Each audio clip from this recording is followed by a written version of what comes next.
First, me. I'm only talking about my experience. Me. I ain't talking about nobody else's experience, but my experience growing up in Flint, Michigan, where I came up, and I literally graduated in class of 86. The whole auto industry was dying. The crack epidemic was at an all-time high. Flint, Michigan led the nation per capita in murder for almost 12, 13 years straight. I had friends dead in jail. People were dying. It was crazy. And people always want to talk. Anybody wants to talk about violence has never seen it.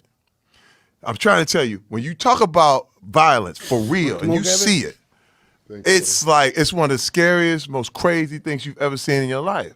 And people want to, smoke and fight this. And man, when you see somebody get smoked, when you really understand the ramifications of like this kind of thing, man, I beat up my own father. I beat my father's ass as a grown man because he was a drunk. I went through my whole life him beating up my mother. Listen, my earliest memory was him hitting my mother in the face as hard as he could. That's my earliest memory. And that told me, oh, damn, it's his world, okay? And he ruled through intimidation. He ruled through physical force. And we were scared of him, man. My whole life, I was scared of my father. I peed in the bed. I was 14 years old. Because I wake up, I didn't know what was going to happen. I'm still afraid of my father. I would never fight my father. Come on, man. I don't care, world champion, because I know he would shoot you. He would kill you. He would kill you. I knew that for a fact. I knew that as an adult, I was always respectful. He needed money. I would make sure I gave him money. I didn't want to be on his bad side. But see, I did the same thing. I was a pleaser. I was like, man, you want another beer? Here's another beer. You want this? No. Yes, sir. Yes, sir. But pull your pants up. My pants up, sir. No. But this is the thing. I became a grown man.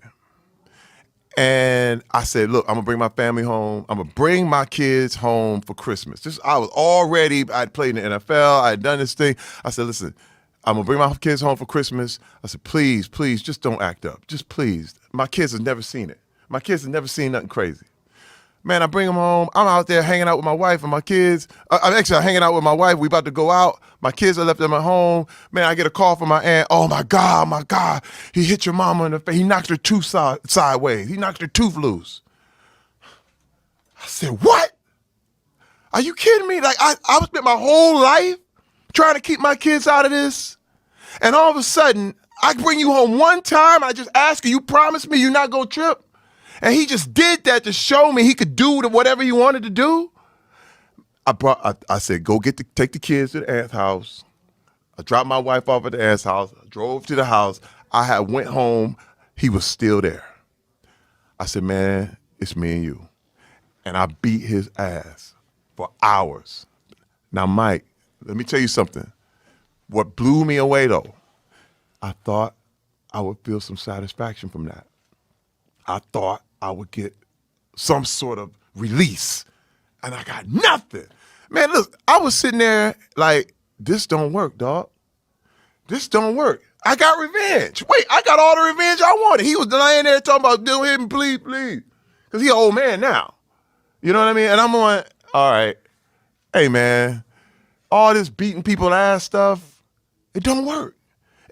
I mean, when you look at the results of what happened, I was like, I was left emptier. I was just like him.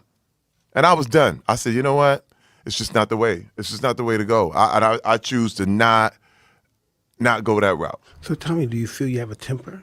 Oh, definitely. Yeah. Oh, that's how you go in the NFL. You play off pain. No doubt. You play off pain. I played 7 years on the NFL on pain. Straight up. I was angry. I was mad. And that's how allow you to put your head into anything. Me too. I did that with boxing. But was tricky. Then I finished boxing. That doesn't work in the real world. It doesn't.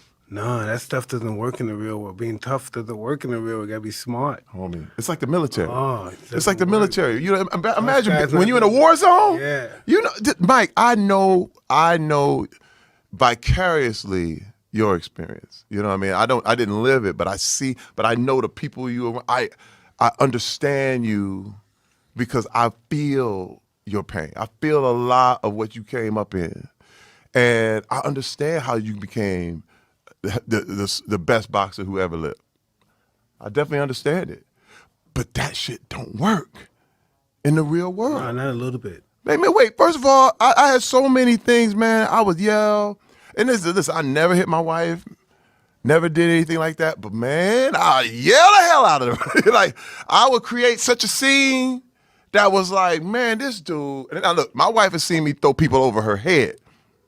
But then she was the one who told me, Terry, listen, we gonna lose everything. We gonna lose everything. I had a hairpin trigger. What you say, nigga? What you say? You know what I mean? That's all it took. And all of a sudden, I was snapping. And dude, listen, can I tell you something to you? I'm glad Talk you to didn't me. reach that level yet. See, I was that guy tripping, hitting people because they fucking with me too much for autograph. I fucking knock them out or something, I break their fucking jaw. Next thing, but know what? I started signing those checks, and that what broke my spirit. Oh, these niggas getting $4 million. I don't even know these guys. $8 million. I don't know these. Who are these guys? Just because I was stupid, I hit these guys, man. I had Pepsi-Cola commercials and all that stuff, man. Right. Now I became one of those crazy guys that scared of me and stuff. You know, right. So you can't do that. You gotta be cool with that. You gotta control your temper because they'll freak out. Those people in Hollywood.